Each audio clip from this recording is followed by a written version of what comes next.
Understanding what channel brings you best traffic with highest conversion rate or revenue is probably the most important thing you want to find out in Google Analytics. That's why I want to show you my favorite traffic report in GA and explain metrics you can find there.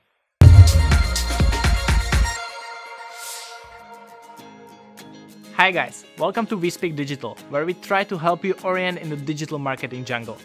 In this episode, we'll focus on traffic report in GA. Google Analytics is a must-know tool for digital marketers or business owners. I'm surprised how often I meet startup or e-commerce CEOs who don't know how to analyze their data in GA. That's why we'll take a quick look on where to find the most basic traffic report in Google Analytics. If you are not familiar with GA at all, we recommend to attend Google Analytics Academy, where you will get all you need to know about this tool. The link is in the description. We will now take a look at my favorite report at GA.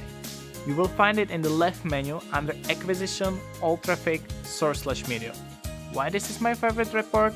Because it gives me a very quick overview on what channels are driving traffic to my website and what is its quality. By using Source/Medium, I know exactly which website or medium is performing well and which not. By default, you will see a list of sources which are coming from UTM parameters or automated tagging. For each source, you will find following metrics. Number of users who have initiated at least one session during the selected date range. You will find new users, number of first-time users during the selected date range. Sessions is total number of sessions within the selected dates. A session is the period of time user is actively engaged with your website. Bounce rate is the percentage of single-page sessions in which there was no interaction with the page. Pages per session or average page depth is the average number of pages viewed during a session.